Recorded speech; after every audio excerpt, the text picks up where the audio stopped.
তো কথা ছিল এই ভিডিওতে আমরা টেবিল বডি বানাবো। তাহলে আমরা টি হেড যখন শেষ হইছে টেবিলের ভিতরে কিন্তু টি হেড, ঠিক আছে?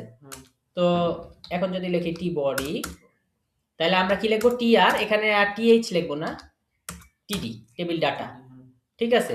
তাহলে ডাটা, প্রথম কি ডাটা পাস করেছি? আইডি, ঠিক আছে? প্রথম কি ডাটা পাস করেছি? আইডি। তাহলে আমার আইডিটা লিখতে হবে। তাহলে আইডি লেখার জন্য আমার যে টিআরটা আছে, আমি টিআর এর ভিতরে লুপটা চালাই দেব।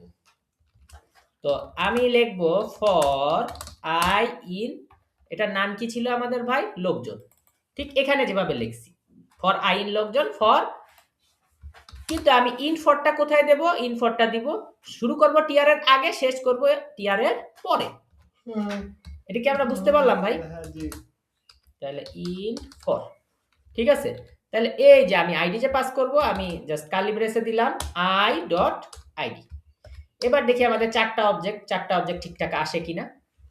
শেষ করলাম, এই দেখেন আসছে 4 3 2 1 এভাবে আসছে, ঠিক আছে? 4 3 2 1 এইভাবে আসছে। এখন এটারে আমি যদি 1 2 3 4 আইডি আকারে পেতে চাই, সেটাও আমরা করতে পারবো। কোথায় করব ভাই? অর্ডারিং এ যায় জাস্ট এখানে হচ্ছে আইডি কথাটা লিখে দিব, জাস্ট এখানে আইডি কথাটা লিখে দিলাম, তাহলে কিন্তু ভাই সিরিয়ালি আসবে। ঠিক আছে ভাই? বুঝতে পারছি না কঠিন করলাম? তাহলে আইডি লিখছি, এবার সেট করলাম, দেখেন সিরিয়ালি এই যে 1 2 3 4 আকারে আসবে, ঠিক আছে? ওকে, এবার আমরা নেম দিব। তাহলে নেম যদি আমরা দিতে চাই, ঠিক আছে, আমার কথা মনে হয় শোনা যাচ্ছে এখানে। নেম যদি দিতে চাই, তাহলে আরেকটা টেবিল ডাটা নেব। তাহলে আরেকটা ডাটা নেব, তাহলে কি লিখবো? I dot name, simple. আর পরেরটা আমাদের নেম ছিল, এটা তো আমরা জানি, ঠিক আছে? ওকে, তাহলে এই নেমের ঘরে নামগুলো চলে আসবে, পরেরটা এস। ওকে, কন্ট্রোল আর দিলাম, এই যে নামগুলো চলে আসছে। এবং দেখেন যতক্ষণ নেম শেষ না হয়েছে, এরা কিন্তু টেবিলের মতোই আচরণ করছে। দেখেন এসটারে তারা পরের থেকে শুরু করছে, তার মানে একটা টেবিলের মতোই আচরণ করতেছে। পরেরটা আরো সুন্দর করা যাবে, কিন্তু বুঝতেছি তো টেবিলের মতো আচরণ করতেছে যে ভাই, জায়গা করে দিচ্ছে। হ্যাঁ, এবার এস এসে দেখি আমরা বয়সগুলো আসে কিনা। তাহলে রাসেল ভাইয়ের 31 আসার কথা, রূপকথা রাজপুত্র 23, জাবের ভাইয়ের 32, আশিক ভাইয়ের 21, এভাবে সিরিয়ালি আসবে। হ্যাঁ, তাহলে আমি কি করব? আমি হচ্ছে আরেকটা টিডি দেই, আই ডট এস, এই যে বয়সগুলো চলে এসেছে, ঠিক আছে? এবার আমি আরেকটা টেবিল ডাটা নিই।